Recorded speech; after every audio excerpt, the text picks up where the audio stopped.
just wanna be without you, baby. Tell me that's not the beginning of that song, right? Anyway, so I'm going to teach you guys how to trim curly hair today. I'm so glad you guys responded to my little trivia that I had on my community tab. And as you can see, God did not give me everything. I'm not the best singer, so you can roast me later. Make sure you subscribe.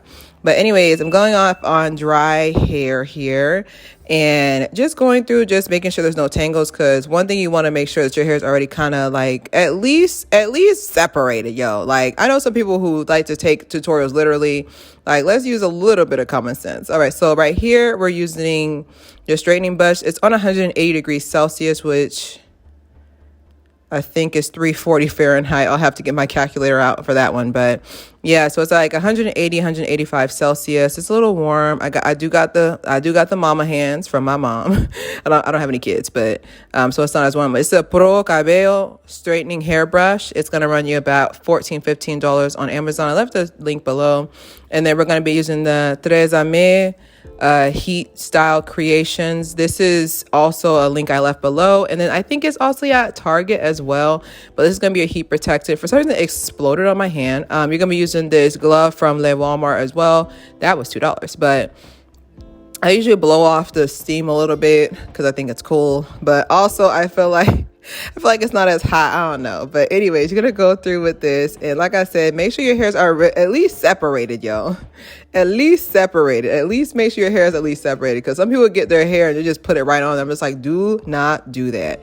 And also, this is not something I do yearly. So before somebody say heat damage, before someone emotional damage. Sorry, I've watched that video too many times. But before you get heat damage, make sure that you understand heat damage is from someone who is irresponsibly using this every single day of the week.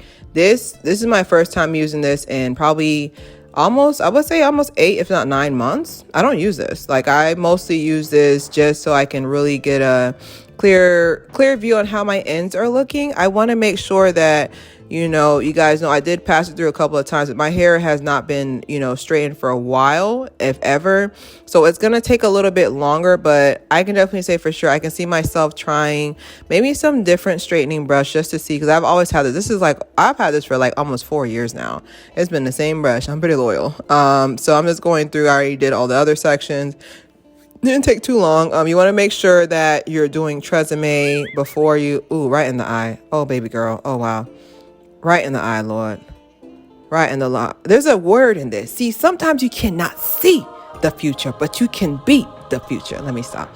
But so you're gonna go through. Make sure you're passing it through there. Make sure you're passing it through, like, as in, like, you're creating tension. I'm laughing because I just think of all the mistakes I made when I first got this brush, and just the lack of common sense on my part. But make sure you're like pushing through. Like, you see how I'm kind of pulling it with my fingers as well. You don't have to use a glove, but it's a little warmer than. It is a little warm. It's not hot, but I think the glove, I just feel more professional. I feel like I'm doing something, y'all. But this is mostly so I can really get a clear view on how my ends are looking, because they was looking struggly. And I can definitely say for sure that, you can see the difference a little bit. Now, I only have it 185 degrees Celsius. I feel like you can put it higher if you want like that straighter look, but this is mostly just for me to get them ends. It's the roots for me. Like it's the roots for me. Like, most of the time when you're blowing your hair out, it's mostly getting them roots. It's mostly getting the roots for the most part. But that's pretty much that. This is not really like a straightening brush tutorial, because I already did one of those. I can show you guys a previous one. I wouldn't mind doing an updated one with the newer one, but I have done this in the past. But this is pretty much my hair all out. So for the most part, I wanted to just show you guys that you need to have your ends clear cut. I know some people who cut their hair wet, or at least cut their hair damp, but I feel like split ends like to hide in the curls. They like to hide a little bit. So this is pretty much how my hair looks like after the fact. I think it only took maybe 40 minutes.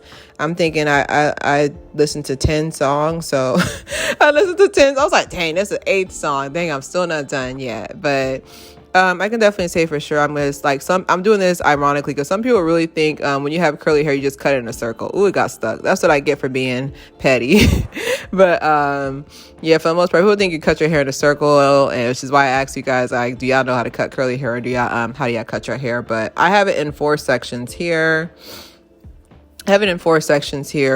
just to show, you know, just to like, just to show that I try to do it as even as possible. Now, mind you, you can cut it in smaller sections, but I don't know, like for trims, like professional trims, I would go to an actual specialist who's going to be able to see the back of my head. Because I cannot see the back of my head. So I would actually go to like a professional stylist like I did last year when I straightened my hair for my little brother's wedding. So I'm just going to go here and just show you guys, I do use like a little index card to show where my ends are at. And, you know, this is just to hold it in place. And of course, you know, this is, I would call this like, this is called trim/dusting, but this is going to show you where the ends at. You see it? You see the fake friends and fake relationships and bad job you need to cut off right there. If you just look right there, just cut right there. That's where you want to cut off. But honestly, like I really feel like people, they don't see how important I'm going with extra virgin olive oil. But yeah, I don't see the importance of trimming, because what ends up happening is that the longer you go to trim, the more you have to cut off. So it drives me insane when people sit there and like they'll sit there and let their ends go crazy for years or months, if not. And I was like, I haven't trimmed my hair in like almost 4 months, and it was driving me insane. It was driving me insane because I usually do at least a little dusting after I've done a major hairstyle where I feel like my ends are looking a little frayed, you know. But I literally, you know what I'm trying to say, like I don't even think I trimmed. You want to cut downward. I don't even think I trimmed an inch. Like I want to say I trimmed at least half an inch. Like I would say I trimmed like at least half an inch, and like you can't see it here because I just cut it, but I've noticed a difference. Like you're gonna notice a difference too. That's another way I can tell if I need a trim or not, is when I do my twists, like my individual twists. Like if some of them looking like they struggling, or some of them looking like they need to fight somebody, like that's how I know for sure it's not healthy. So I feel like for sure, like just cutting, just trimming your hair, you should make this definitely part of your natural hair routine for sure. Because I feel like some people don't understand how important it is because they don't want to lose inches. I was like, listen, now instead of cutting off half an inch in April, you're going to have to cut off 3 inches in November because you're being stubborn. I know, because I'm stubborn too. But I'm just going through right here, just going through with a comb once again. I would just want to make sure I'm not holding on to any tangles. Like I said, split ends, especially in curly hair, split ends have a tendency to hide. Like, I don't know why. We're not playing hide and go seek, but they have a tendency to hide. But you want to just go here and just have this little clip here to just at least hold the ends in place. And like I said, it really depends on like what...